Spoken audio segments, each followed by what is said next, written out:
국회의장이 권영세 국민의힘 비대위원장과 이재명 민주당 대표와 첫 회동을 하고 민생 현안을 논의하기 위한 국정협의체를 조속히 가동하기로 합의했습니다.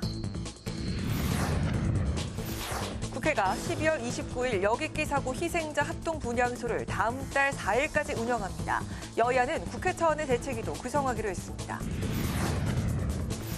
법원의 윤석열 대통령에 대한 체포영장 발부에 국민의힘은 적절치 않다고 밝혔고 민주당은 즉각 체포해야 한다고 촉구했습니다.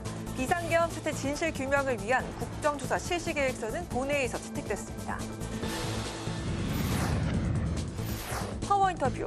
정치권이 여객기 사고 수습에 힘을 쏟는 가운데 윤 대통령 체포영장 발부와 특검법에 대해선 어떤 후속 대책을 마련할지 김준호 전 국민의힘 대변인과 살펴봅니다.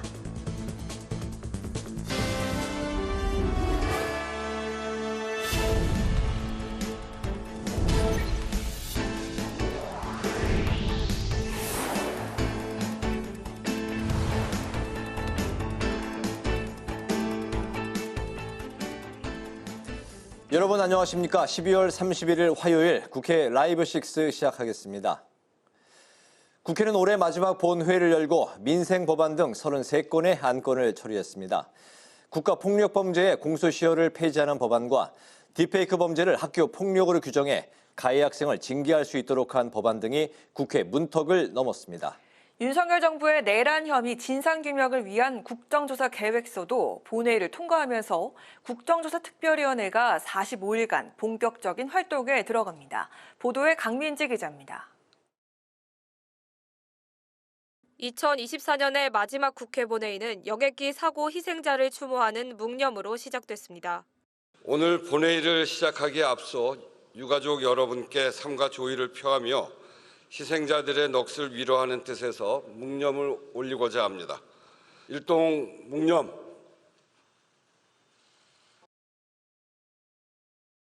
이어진 본회의에선 윤 정부 내란 혐의 진상규명을 위한 국정조사 계획서가 여당 반대 속에 통과됐습니다. 이로써 국정조사 특위는 오늘부터 45일간 본격적인 국회 차원의 조사에 들어가게 됩니다. 특위는 대통령실과 국정원, 군 등을 대상으로 비상계엄 사전 모의 여부와 주요 정치인 등 체포조 운용 의혹 등 계엄 전반에 대해 조사할 예정입니다. 비상계엄 사태 전반에 대한 철저한 진상규명을 통하여 책임 소재를 명백히 규명하고 재발 방지책을 마련하여 국민의 기본권을 보장하며 헌정 질서를 수호 유지하기 위해 실시되었습니다. 반인권적 국가범죄에 대한 공소시효 적용을 배제하는 내용의 특례법도 야당 주도로 가결됐습니다. 수사기관의 가혹행위로 피의자 사망 등의 국가범죄가 발생하면 이에 대한 공소시효와 손해배상 청구권의 소멸시효를 없애는 내용이 핵심인데 여당은 수사공무원 탄압법이라고 반발하며 정부의 거부권을 강력 요청했습니다. 수많은 사람이 전두환 독재에 의해서, 박정희 독재에 의해서, 그리고 이승만 독재에 의해서 죽어갔습니다. 그 사람들과 관련한 반인권 범죄, 이들을 공소시효라고 하는 이름으로 해방시켜야 되겠습니까? 조폭, 강간범, 마약수사범은 공소시효가 지나서 처벌받지 않고 활개치며 돌아다니고 되려 이들을 수사한 경찰과 수사관들은 공소시효를 없애서 죽을 때까지 보복성 고소고발과 손해배상에 노출되는 상황을 만드는 것이 과연 여러분이 생각하는 인권이고 정의입니까? 올해 종료 예정이던 무상교육 국비지원 일몰 기간은 3년 연장됐습니다. 여당은 정부의 예산을 낭비하는 것이라며 반대했지만 야당은 국가가 교육 비용을 부담해야 한다고 주장해 결국 개정안이 국회를 통과했습니다. 여야는 딥페이크 성범죄를 학교폭력 가해 행위에 포함시켜 처벌할 수 있도록 하는 법안과 영유아 동반 자동차를 위한 전용 주차구역을 마련할 수 있도록 한 법안 등도 함께 처리했습니다. 우원식 국회의장은 마지막으로 어렵고 참담한 일이 많았던 한 해였지만 새해에는 역사를 딛고 상처를 치유하는 출발이 되길 바란다고 강조했습니다. 민주주의는 이런 역사를 딛고 그 교훈 속에서 자라납니다. 그래서 새해는 이 어려움을 딛고 크게 난 상처를 치유하는 그런 한 해가 되기를 기대합니다. 국회 방송 강민지입니다. 우원식 국회의장과 여야 지도부는 오늘 국회에 설치된 분향소를 찾아 헌화하고 희생자들을 위한 조문을 이어갔습니다. 또 의장과 여야 대표는 첫 회동을 갖고 여객기 사고와 관련한 후속 대책 마련에 집중했습니다. 이승지 기자가 보도합니다. 우원식 국회의장이 오늘 권영세 국민의힘 비상대책위원장과 이재명 더불어민주당 대표를 만나 여객기 사고 수습을 위한 대책을 논의했습니다. 회동에서는 정치 복원을 위한 여야정 협의체의 필요성과 여객기 참사 수습을 위한 대책들을 주로 논의했습니다. 특히 우 의장과 여야 대표는 국회 차원의 체계적인 여객기 사고 수습과 지원을 위해 대책위원회를 구성하기로 뜻을 모았습니다. 우리가 가용할 수 있는 인적, 물적 자원을 다 동원하고 정부를 중심으로 총력 지원하되 유가족과 그 생존자의 입장에서 상황을 점검하고 보완하고 그리고 지원하는 일을 국회가 빈틈없이 해나가야겠습니다. 권영세 국민의힘 비상대책위원장은 국민의 생명을 지키는 일에 여야가 따로 있을 수 없다며 국민의 더 나은 내일을 위해 적극적으로 앞장서겠다고 약속했습니다. 국회 차원에서 대책을 만드는 일에 우리가 여당으로서 비록 소수당이지만 주도적으로 앞장서서 최선을 다하겠다는 말씀을 드립니다. 민주당도 정당이 서로 나눠 지원하는 것보다 국회 차원에서 체계적이고 통합적으로 지원하는 것이 효율적이란 의견이 많았다고 밝혔습니다. 우리 국회 차원에서 할 수 있는 가능한 조치들을 최대한 발굴해서 좀 지원하고 조치했으면 좋겠다는 생각이고. 국회 여객기 사고 대책위원회는 김민기 국회 사무총장과 권영진 국민의힘 여객기 사고 대책위원장, 그리고 주철현 민주당 항공참사 대책위원장 등 3명이 함께 운영할 예정입니다. 한편 우원식 의장과 여야 대표들은 회동에 앞서 국회에 마련된 여객기 사고 국회 합동분향소를 찾아 함께 조문했습니다. 여객기 사고 희생자 추모를 위한 국회 합동분향소는 내년 1월 4일 밤 9시까지 운영하며 시민들도 누구나 조문할 수 있습니다. 국회방송 이승지입니다. 우원식 국회의장과 여야 대표는 민생 현안을 논의하기 위한 국정협의체 가동에도 합의했습니다. 한편 윤석열 대통령에 대한 체포영장이 발부된 것에 대해서는 여야가 엇갈린 입장을 내놨습니다. 김지수 기자입니다. 민생 현안을 논의하기 위해 국정협의체 가동에 합의한 우원식 국회의장과 여야 대표. 우원식 의장은 국민들이 힘든 심정으로 새해를 맞이하고 있다며 국회와 정부가 초당적으로 힘을 모아야 할 때라고 강조했습니다. 기업과 가계 등 모든 민간 주체들의 경제 심리에 심각한 적신호가 켜졌고 여기에 효과적이고 신속하게 대응할 책임이 정부와 국회에 있습니다. 이에 여야도 한 목소리를 냈습니다. 어려운 민생을 챙기는 일에는 그리고 급박한 국제 정세에 빠르게 대처하는 일에는 그 여야가 있을 수 없습니다. 경쟁적 요소가 있는 것들보다는 민생과 경제, 안보, 외교 같은 꼭 필요한 그리고 당장 해야 될 중요한 일들에 집중했으면 좋겠다는 생각이 듭니다. 한편 오늘 법원이 헌정사상 최초로 현직 대통령에 대한 체포영장을 발부했습니다. 국민의힘은 증거인멸과 도주 우려가 없다며 유감을 표명했습니다. 체포영장이라는 비상수단을 통해서 현직 대통령을 구금을 시도하는 것에 대해서는 수사 방법으로서 적절하지 않다, 저는 그렇게 생각을 합니다. 민주당은 윤석열 대통령이 그동안 소환 조사를 5차례 모두 거부했다며 즉시 체포해야 한다고 촉구했습니다. 내란의 정황과 증거가 넘치는데 압수수색 거부는 물론 소환마저 거부합니다. 윤석열을 즉각 체포하고 법치주의를 바로 세워야 합니다. 체포영장의 유효 기간은 내년 1월 6일까지인데 공수처는 기한 내에 윤 대통령을 체포해야 합니다. 윤 대통령 변호인단은 권한쟁의 심판과 체포영장 효력정지 가처분을 헌법재판소에 신청할 예정이라고 밝혔습니다. 국회방송 김지수입니다.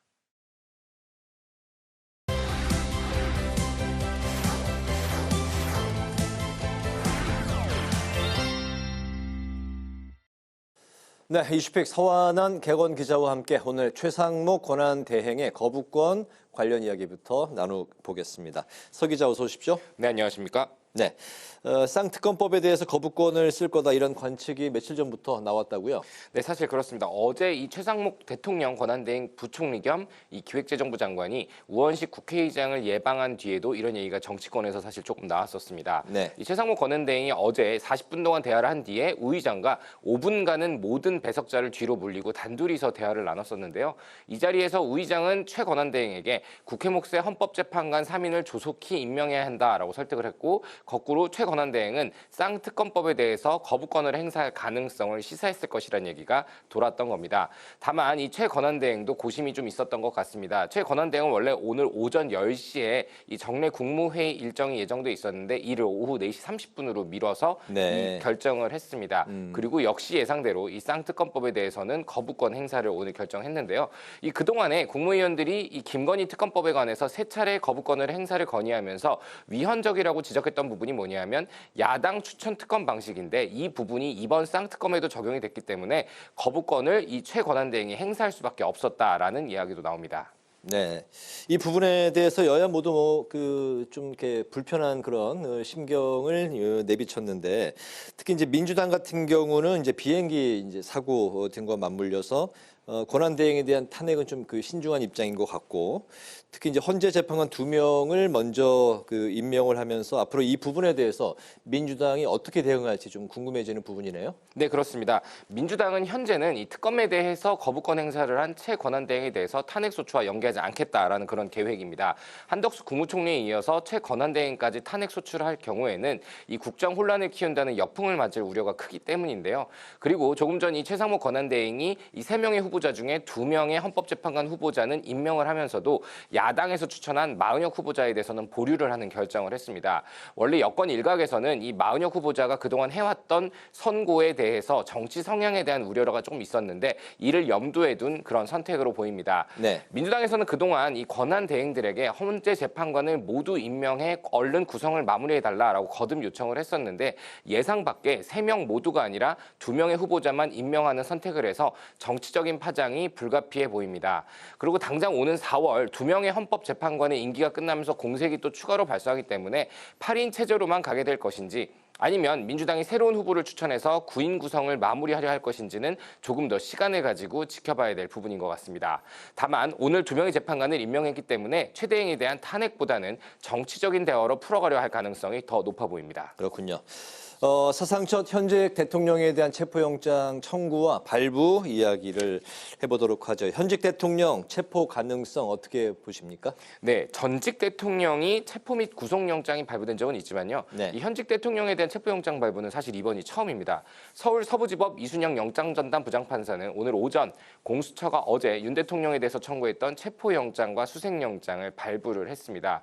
일전에 제가 출연했을 때 통상적으로 수사기관은 3번 출석을 요구하고 불응하면 영장을 청구한다라고 말씀을 드렸는데 이 수사의 정석대로 간 셈입니다. 이 통상 체포영장의 유효기간은 발부일부터 일주일이기 때문에 다음 주 화요일까지 가능한 건데요. 1월 6일까지인가요? 네, 그렇습니다. 네. 이에 따라서 공수처는 조만간 윤 대통령 관저로 체포영장을 집행에 나설 가능성이 있습니다.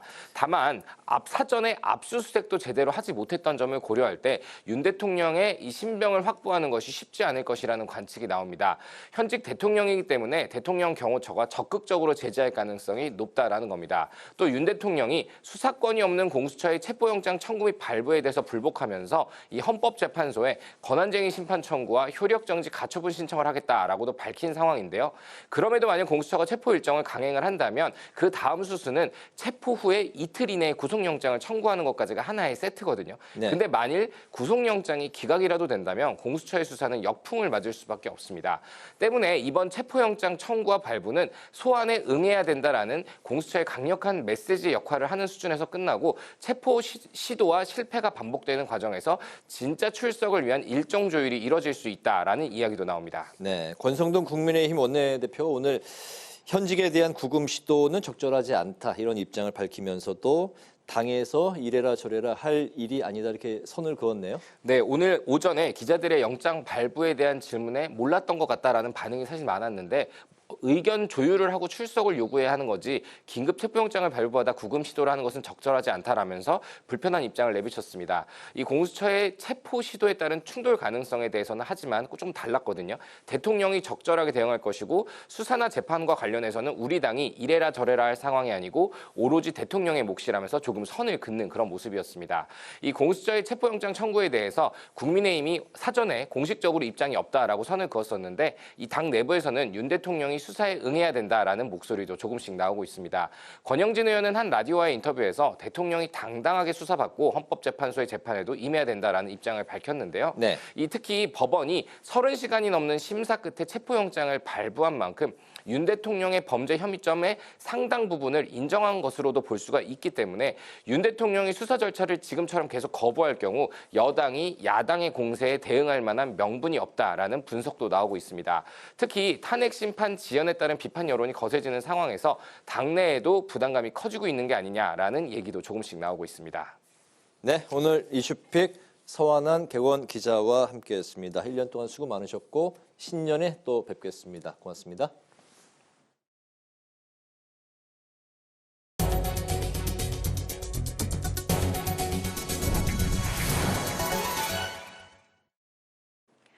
국회 운영위원회가 여당이 불참한 가운데 전체 회의를 열고 오는 1월 8일 계엄 관련 현안 질의에 정진석 대통령 비서실장 등 22명을 증인으로 출석시키는 안건을 채택했습니다. 야당 의원들은 정 비서실장을 비롯해 신원식 국가안보실장 그리고 박종준 경호처장 등 증인들이 현안 질의에 출석하지 않을 경우 국회법에 따라 고발하기로 했습니다. 국회 운영위는 또 12.3 윤석열 비상계엄을 해제한 대한민국 국민께 드리는 감사문을 상정해 의결했습니다. 국민의힘이 충남 서산 해상에서 발생한 선박 전복 사고와 관련해 적재 기준과 안전 규정이 제대로 준수됐는지 조사해봐야 한다고 강조했습니다.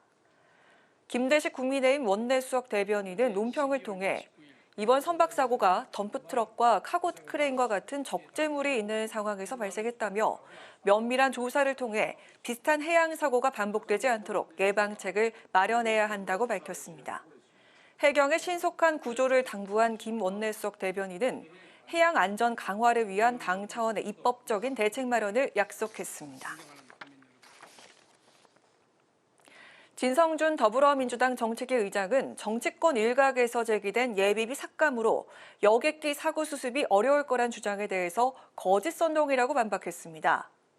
진 정책위 의장은 행정안전부 예산에 재난대책비가 이미 3,600억 원 편성돼 있고 부족할 경우 2조 4천억 원의 예비비로 충당할 수 있으며 예산 총칙 7조에 따라 재해대책 국고 채무 부담 행위로 1조 5천억 원도 사용할 수 있다고 설명했습니다. 그러면서 얄팍한 정치적 계산은 뒤로 하고 사고는 사고대로 수습해야 한다고 강조했습니다. 고 김수환 의장의 연결식이 오는 1월 3일 오전 10시 국회의사당 정현관 앞에서 국회장으로 치러집니다. 연결식 장의위원장은 우원식 국회의장이 맡았으며 김 전 의장의 빈소는 현재 서울 신촌 세브란스 병원에 마련됐습니다. 15대 국회 전반기 국회의장을 역임한 고인은 어제 오전 향년 96세로 별세했습니다.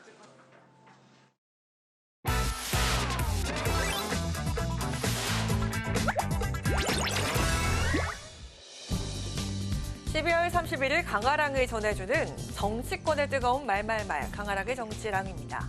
오늘 첫 번째 주제, 다돌린 권영세 비대위입니다. 정치권이 여객기 사고 희생자 추모와 사고 수습에 집중하고 있는 가운데 국민의힘 권영세 비대위원장의 취임 후 첫 행보도 여객기 사고 현장인 무안공항 방문이었습니다. 이에 서면으로 내신한 취임새를 통해 비상계엄과 대통령 탄핵으로 불안과 걱정을 끼쳐드린 점을 국민 여러분께 깊이 사과드린다고 밝히기도 했습니다. 무엇보다 어떤 인물들이 당 쇄신을 이끌 건지에 대한 비대위 인선에 이목이 쏠렸습니다. 비대위원으로는 3선의 이미자 의원, 재선의 최영두 의원, 그리고 초선 김용태 의원, 비례대표 최보윤 의원을 택했습니다. 모두 현역 의원을 발탁하면서 선수와 계파를 안배했다는 분석입니다.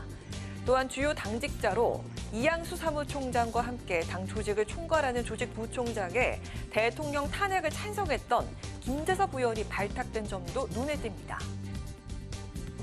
기계적 균형이나 모양 갖추기 통합이 돼서는 안 돼요. 다양한 생각들이 하나로 모아질 수 있는 게 통합입니다. 구성은 좋은데 과연 운영을 이제는 하나가 되는 운영을 할 수 있느냐. 그게 통합 비대위와 권영세 위원장을 비롯한 비대위의 중요한 과제다. 하지만 친윤 색채를 일부 덜어내고 사실상 친한계 인사는 배제한 비대위 인선을 두고 일각에선 구색만 맞춘 게 아니냐 비판도 나왔습니다. 지금 비대위원 구성을 확인해 보면 굉장히 고심의 흔적은 보인다고 생각합니다. 그렇지만 또 좀 아쉬운 부분을 말씀드리면 친한이었다는 분들, 한 대표와 함께 쇄신과 변화를 많이 이야기했던 분들은 보이지 않거든요. 그 인선을 보면서 큰 변화나 쇄신을 기대하기는 쉽지는 않다. 어제 원외 당협위원장 42인이 비대위에 원외 인사를 추가해달라고 요구한 것과 관련해 권영세 비대위원장은 현재로선 원외 인사의 비대위원 등 추가 인선은 없다는 입장을 밝힌 것으로 전해지고 있습니다. 정치 복원의 첫 단계로서 여야정 협의체에 조속한 시작이 필요하다고 생각이 됩니다.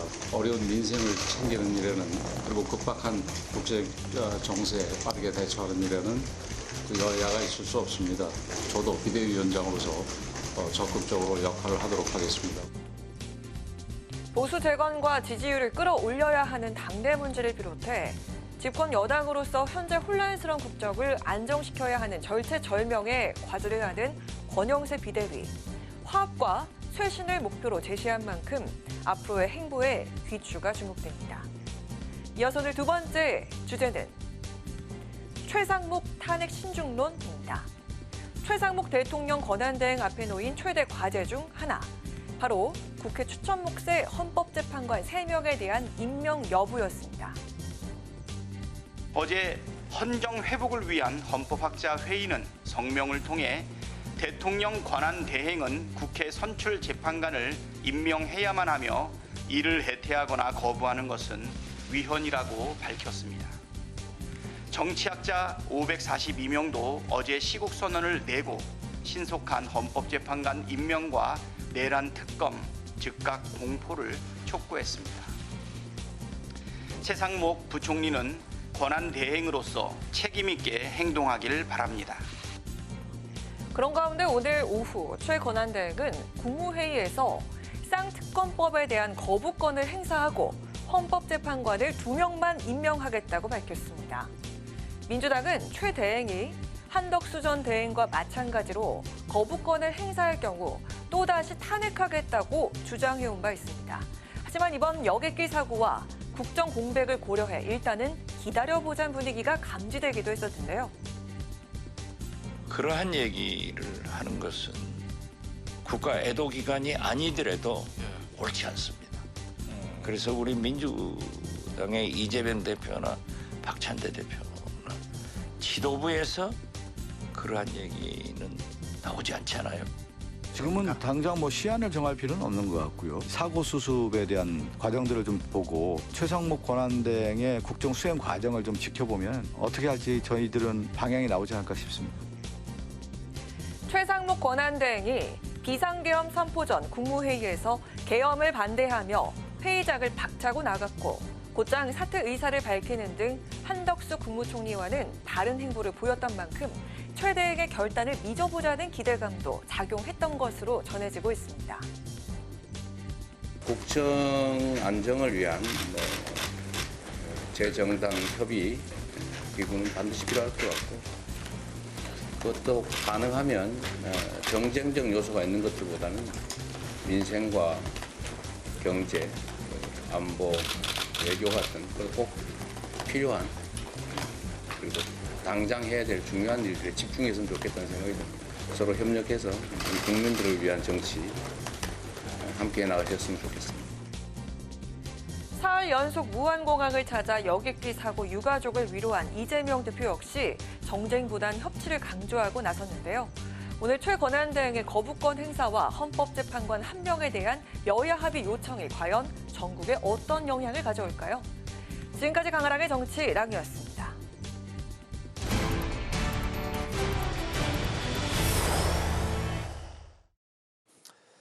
윤석열 대통령의 내란 혐의 진상규명을 위한 국회 국정조사특별위원회의 조사 계획서가 오늘 본회의에서 의결됐습니다. 이 가운데 법원이 윤 대통령의 체포영장을 발부하면서 집행 여부에 이목이 집중되고 있는데요. 여객기 사고로 정치권이 정쟁을 멈추고 타협점을 찾으려는 움직임을 보이고 있는 만큼 쌍특검법과 헌법재판관 임명 등의 쟁점 사안에 대한 부분도 역시 주목을 받고 있습니다. 박주민 더불어민주당 의원과 관련 사안을 짚어보겠습니다. 의원님 안녕하십니까? 안녕하세요. 예, 안녕하세요. 네. 법원의 체포영장 발부에 윤 대통령 측과 국민의힘이 강하게 유감을 표했습니다. 불법이자 무효이고 도주 우려가 없다는 점을 강조했는데요. 대통령 경호처가 문을 닫아 걸고 막아설 가능성도 제기되고 있습니다. 체포, 집행 가능성 어떻게 내다보고 계십니까? 그러니까 전에 이제 압수수색의 경우에는 압수수색 영장을 발부받았다 하더라도 형사소송법 110조와 111조의 제한 규정이 있어서 그 보안시설 관리자 등의 승인이 필요한 상황이었어요. 그러다 보니까 집행이 안 된 건데 체포영장이나 구속영장 같은 이런 신병에 관련된 영장의 경우에는 형사소송법에 그런 제한 규정이 없습니다. 그렇기 때문에 이번에 발부된 체포영장을 집행하는데 저는 문제가 없을 거라고 보고요. 경호처도 아마 그런 것들을 충분히 인식하고 있으리라 생각하고 있습니다. 네, 오늘 오후 최상목 권한대행이 주재한 국무회의에서 내란 특검법과 김여사 특검법에 대한 제2요구권을 의결했습니다. 국민의힘 지도부는 특검법에서 독소 조항을 뺀 내용으로 민주당과 재논의할 수 있다 이런 기류로 전해지고 있는데 국민의힘이 문제 삼는 조항은 야당이 단독으로 특검을 추천할 수 있도록 하는 부분과 그리고 광범위한 수사 대상 등 이 두 가지인데요. 이거 협상의 여지 있을까요? 우선 법리적인 부분만 좀 말씀을 드리면요. 과거에 이제 최순실 특검이라고 하는 것이 있었어요. 그 당시에도 이제 여당을 배제한 야당만 특검 후보를 추천할 수 있도록 되어 있었는데 관련돼서 최순실 씨 등이 헌재에 이게 위헌이다라고 심판을 청구한 적이 있었는데 그 당시 헌재가 이렇게 야당만 특검 후보를 추천하는 것이 아무런 문제가 되지 않는다고 이미 판단을 내린 바가 있습니다. 그렇기 때문에 지금 최상목 권한대행이나 그 이전에 한덕수 권한대행이 이 법이 위헌이다라고 얘기하는 것은 논리에 맞지 않고 헌재 이전에 있었던 사례도 맞지 않아요. 그래서 이거는 잘못된 행위다라고 생각하고 특히 아시다시피 국회가 선출한 헌법재판관을 임명하는 건 굉장히 소극적 권한인데 그 소극적 권한도 행사하지 않으면서 법률안에 대한 거부라는 적극적 권한을 막 행사하고 있어요. 그래서 그런 어떤 것도 말이 되지 않는다라는 말씀을 일단 드리도록 하겠습니다. 그리고 질문해 주신 건 협상의 여지 관련된 부분인데 이 부분은 뭐 제가 지금 말씀드릴 건 아니고요. 방금까지도 계속 의총장이 있다 나왔는데 아직 의총에서 결론이 나온 바가 없거든요. 그래서 조금 지켜봐 주셔야 될 것 같습니다. 네. 조금 전 최상목 대행이 헌법재판관 후보자 3명 중에 정계선 후보자 그리고 조한창 후보자를 임명했습니다. 민주당 추천 후보자인 마흔혁 후보자는 추후에 여야가 합의할 때 임명하겠다는 입장을 밝혔는데요. 우원식 국회의장이 이에 대해서 반쪽짜리 임명이고 심각한 유감이다 이렇게 입장을 표했습니다. 최 대행 결정에 대한 민주당의 입장도 들어볼까요? 방금 이제 언급하신 것처럼 이 헌법재판관 임명에 대해서 우원식 의장님이 바로 입장을 내셨죠. 근데 그 입장에 지금 말씀하신 것 말고도 2대1로 즉 여1, 야2로 헌법재판관을 추천하기로 한 합의가 있었다라고 의장이 확인해주고 있습니다. 아시다시피 이 합의는 여야 원내대표 둘이서만 만나서 이루어진 합의가 아니라 의장이 중재하에, 즉 의장이 참석한 상황에서 합의가 이루어진 거고 제3자로서 중재했던 의장이 오늘 공식적으로 그런 합의가 있었다고 확인을 해준 거거든요. 그렇기 때문에 이 최상목 권한대행의 발표는 사실관계와도 다른 내용이다라는 말씀을 드리겠고요. 그다음에 국회가 선출하는 이 절차가 적법하게 이루어졌기 때문에 뭐 헌재라든지 대법원이라든지 이번에 이제 선출됐던 3명의 헌법재판관이라든지 국회 입법조사처도 대행이 임명하는데 아무런 문제가 없다고 얘기를 다 했었어요. 모든 국가기관과 헌법기관들이 다 문제가 없다고 했는데 본인이 문제가 있다고 얘기하면서 여야 합의라는 별도의 요건을 내셔서 한 명에 대한 임명을 거부한 거죠. 이거 상당히 문제가 있다라고 볼 수밖에 없는 상황이고요. 이 부분도 좀 빨리 실행이 돼야 될 것 같고, 그렇지 않으면 아마 우원식 의장이 밝힌 대로 국회 차원의 어떤 대응이 있을 것이라고 생각됩니다. 네, 오늘 말씀 여기까지 듣겠습니다. 고맙습니다. 네, 감사합니다. 지금까지 박주민 더불어민주당 의원과 이야기 나눠봤습니다.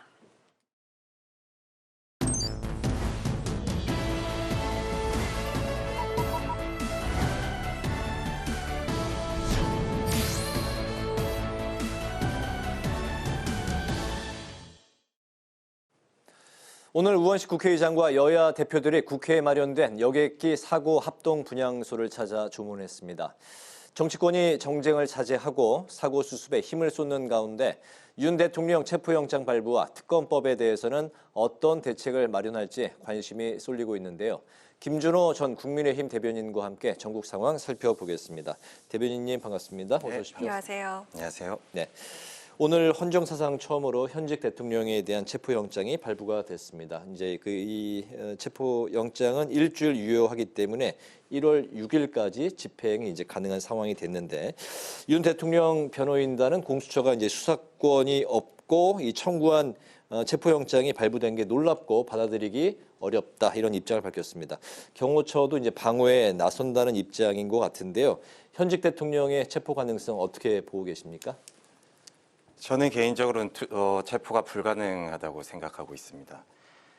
공수처가 체포를 막는다면은 특수공무집행 방해죄로 이제 체포를 할 수 있다라고까지 엄포를 놨지만, 그럼에도 불구하고 저는 체포는 불가능하다고 봅니다. 사실 경호처라고 하는 것이 그분들이 하시는 업무 자체가 대통령에 계시는 대통령실을 지키고 그다음 대통령을 지키는 일, 그 업무가 주요 업무이기 때문에 굳이 이런 특수공무집행 방해죄로 체포가 되거나 기소가 되더라도 경호처는 저는 끝까지 이거에 대해서 응하지 않을 거라고 생각하고요.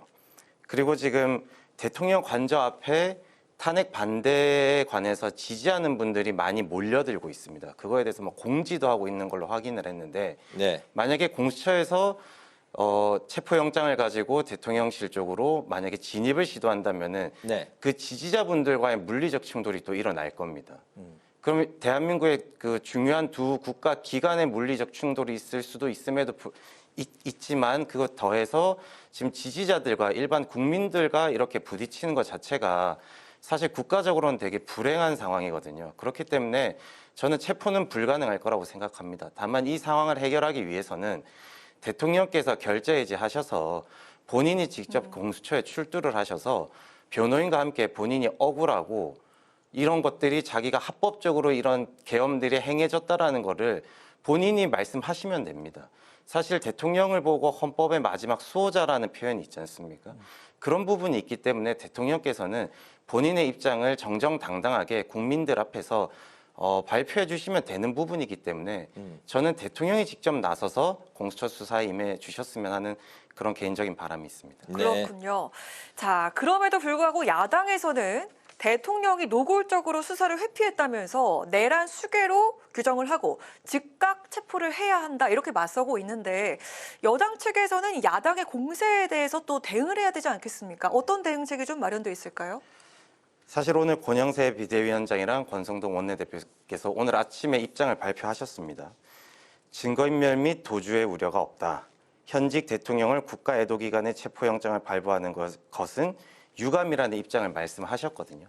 지금 현재 우리 당의 투탑이 말씀하신 거기 때문에 그냥 지도부의 입장이라고 보면 될 것 같습니다.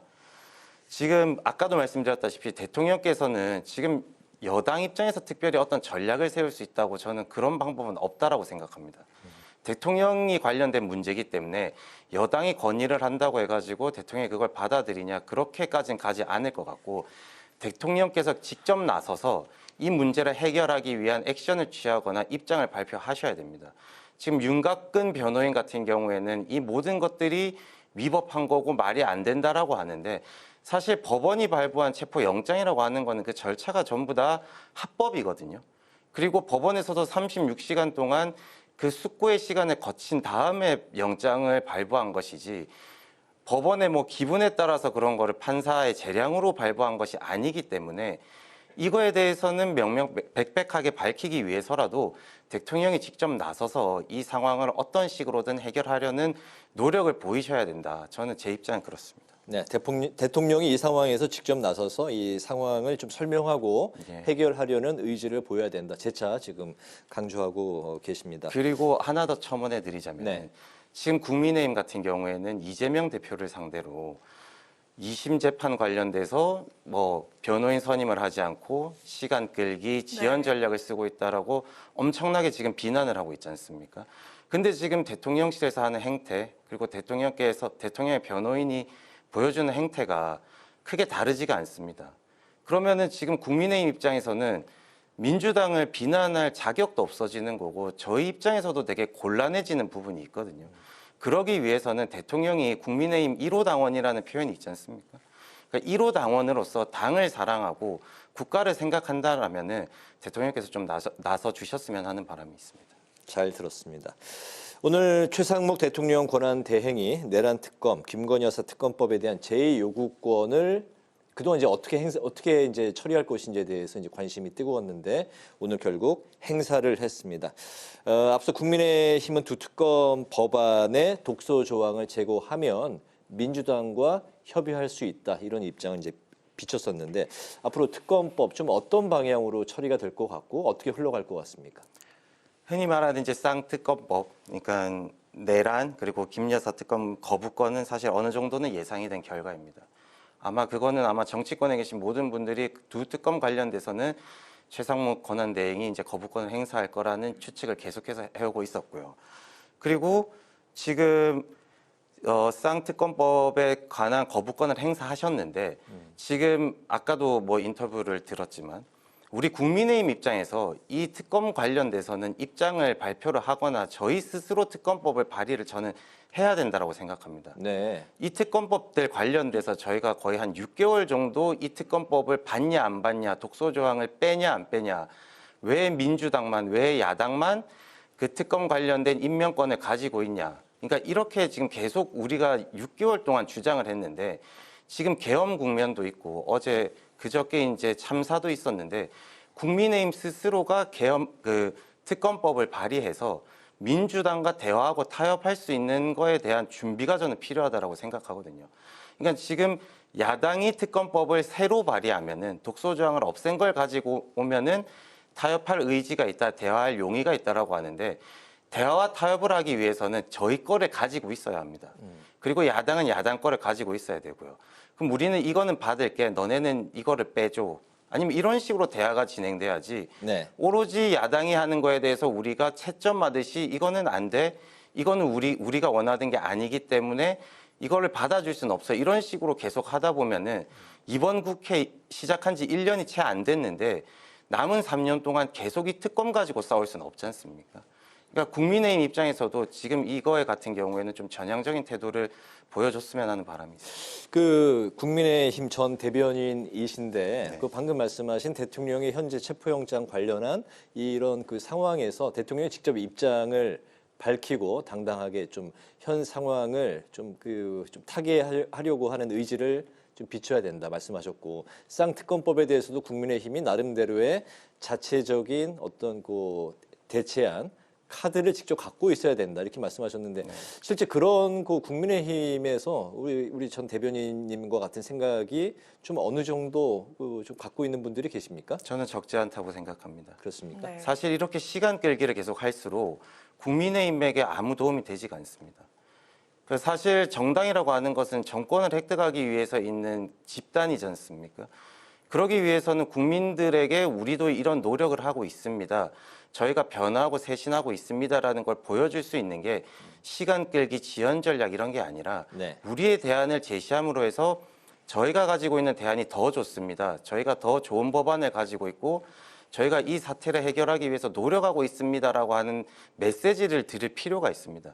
지금처럼 오로지 민주당이 하는 건 안 돼, 나빠, 민주당은 이렇게 해서 나쁜 정당이라고 했었을 때 과연 지금 수도권에 계신 국민들 그리고 저희 지지층인 영남에 계신 국민들도 피로감을 느끼고 계시거든요. 그러니까 국민의힘도 지금 뭐 계엄 그리고 탄핵 정국까지 왔기 때문에 좀 더 전향적인 모습을 보여줄 필요가 있다고 생각합니다. 네. 네. 자, 그리고 최대행이 국회가 선출한 헌법재판소 재판관 3명 중에 정계선, 조한창 재판관 2명을 즉시 임명하겠다 이렇게 밝혔습니다. 한덕수 전 권한대행 원칙을 존중해서 여야 간에 합의가 있었던 이 두 재판관을 즉시 임명하고 나머지 1명인 마은혁 후보자는 여야 합의가 확인이 되는 대로 임명하겠다 이렇게 설명을 했는데 이번 결정 어떻게 보셨는지 들어보도록 하겠습니다. 우선 제 입장을 말씀드리기 전에 이제 권성동 원내대표께서 이제 네. 그 결과를 보고 반발하시면서 이제 유감이라고 네. 말씀하셨는데 저는 생각이 좀 다릅니다. 네, 들어보죠. 그러니까 이거에 대해서 유감이라고 표현하시는 이유를 제가 곰곰이 생각해 봤을 때는 결국 우리 원내대표나 원내 지도부 같은 경우에는 시간 끌기 전략을 하고 싶었던 것이구나. 4월 달까지 재판관을 임명하지 않으면 두 분이 또 퇴임을 하셔야 되기 때문에 사실 탄핵 심판을 할 수가 없게 되지 않습니까? 그러니까 그거를 노리셨는데 그렇게 되지 않으니까 그 아쉬움을 표현하신 것 같은데 저는 정치라고 하는 게 사실 헌법을 수호하고 헌법을 따라야 되는 의무가 있습니다. 국회의원이 당선됐었을 때 국회 개원식 날 선서를 다 같이 하지 않습니까? 그럼 헌법을 수호해야 되는 의무가 있는데 그걸 따르지 않은 것이라는 뉘앙스를 풍길 수 있는 그런 발표에 대해서는 제 스스로가 좀 유감이라는 생각이 들고요. 그리고 최상무 경제부총리 권한대행 같은 경우에는 야당 추천 1명, 여당 추천 1명을 이제 지명을 하셨습니다. 그러니까 이거에 대해서는 어떻게 보면은 제 개인적으로는 한편으로는 묘수란 생각이 듭니다. 한덕수 권한대행이 계실 때 대화와 타협을 자꾸 강조하셨거든요. 네. 그거에 맞게 저는 액션을 취하신 거다. 그렇기 때문에 묘수를 지금 어떻게 보면은 낸 거라고 생각하고요. 그리고 지금 경제부총리를 하고 계셨던 분이기 때문에 지금 대한민국 경제 상황을 보면은 너무너무 힘듭니다. 그러니까 뭐 대내외적인 경제가 너무 안 좋고 그다음에 환율 같은 경우에는 1,470원이 이제 넘어섰고 주가 같은 경우에는 2,400선이 무너졌습니다. 그리고 이제 트럼프 2기가 시작되는 상태에서 지금 국가의 여러 가지 것들이 지금 스톱이 돼 있는 상태이기 때문에 어떤 식으로든 헌정 질서를 기본적인 거는 굴러갈 수 있도록 유지하기 위해서는 최상무 경제부총리이자 권한대행께서 낼 수 있는 최상의 안을 냈고 최상의 판단을 한 거라고 저는 생각하고 있습니다. 네네. 현재 그 민주당 같은 경우에는 대통령 그리고 이제 총리 탄핵 관련한 이후에 이제 부총리까지 탄핵을 하게 되면 말씀하신 현재 경제 상황과 또 이제 최근에 제주항공 여객기 참사까지 이어졌던 연말에 이런 일련의 여러 가지 분위기 때문에 또 탄핵을 하는 것에 대해서 굉장히 좀 그 부담스러워하고 또 신중해하는 그런 입장인 것 같습니다. 하지만 그 부총리가 앞으로 그 헌법재판관 임명에 있어서 만족스러운 그런 상황을 도출해내지 못할 경우 쌍특검도 마찬가지고 그런 경우에 민주당이 좀 어떻게 나올 거라고 예상하십니까? 우선은 참사가 있었기 때문에 지금 당장은 이제 소강 상태로 접어든 것 같지만 이재명 대표께서 어제 천주교 광주에 있는 천주교 옥진현 대주교를 만나서 했던 발언이 사고 수습은 수습이고 내란 사태 진압도 중요하다라고 말했습니다. 근데 사실 저는 지금 우리 당에도 문제가 있지만 민주당에도 사실 이 책임이 있습니다. 한덕수 권한대행을 탄핵을 할 당시에 민주당이 얘기했던 게 쌍특검 관련돼서 24일까지 입장을 발표해라. 그리고 헌법재판관 3명 임명에 관련돼서는 26일까지 입장을 발표하라라고 이제 하면서 어떻게 보면 한편으로는 협박을 하고 겁박을 한 거거든요. 근데 사실 대한민국 헌법에서 보장한 것을 보면은 한덕수 전 권한대행 같은 경우에는 오늘인 31일까지는 숙고의 시간이 있었습니다. 근데 민주당은 26일까지 본인들이 원하는 방식으로 진행이 안 됐다는 이유 하나 때문에 한덕수 권한대행을 본회의에 상정시켜서 탄핵을 시켰는데 이렇게 따지고 보면은 민주당은 대한민국 헌법 위에 있는 초월한 정당의 느낌이 납니다. 왜냐면은 헌법이 보장한 31일이라는 그 숙고의 시간을 무시하고 우리가 원하는 대로 지금 특검이 됐든 헌법재판관이 됐든 왜 임명하네? 너는 우리 말을 안 들을 것처럼 보이기 때문에 우리는 너를 탄핵할 수밖에 없어라는 논리인데 그렇게 된다라고 하면 앞으로 법안이 상정되거나 여러 가지 특검이나 이런 것들이 있을 텐데 그럼 민주당 입맛에 맞지 않으면 앞으로 계속 탄핵을 하겠다라고 하는 탄핵 예고전을 지금 계속 펼치고 있습니다. 근데 이게 과연 지금 대한민국 현재 이 복잡한 상황에서 압도적인 다수의 의석을 가지고 있는 제1당이 지금 보여야 되는 행태인지 저는 잘 모르겠습니다. 사실 오늘 나온 여론조사 같은 경우에는 뭐 공표는 언론에서 안 한다고 뭐 했던 것 같은데 그 민주당과 국민의힘의 지지율이 생각보다는 큰 차이가 벌어져 있지가 않습니다. 이 결과가 나오는 건 저는 온전히 민주당 탓이라고 생각합니다. 네, 알겠습니다. 네. 자, 이런 가운데 오늘 민주당이 국회 본회의에서 12상 계엄 선포에 대한 국정조사 계획서 이 처리를 강행을 했습니다. 여당 측에서는 국가 애도 기간에 정쟁을 멈추지 않은 행태를 규탄한다 이렇게 비판을 하고 있는데요. 내란 혐의에 대한 국정조사 특위도 출범해서 지금 45일간 진행이 될 그런 예정인데 이 현재 상황을 좀 어떻게 보면 좋을까요? 오늘 아침 회의를 대충 청취를 해봤는데 지금 국민의힘 같은 경우에는 계엄이라는 것을 내란으로 특정하는 거에 대해서 상당히 거부감과 불쾌함을 내비치고 있습니다.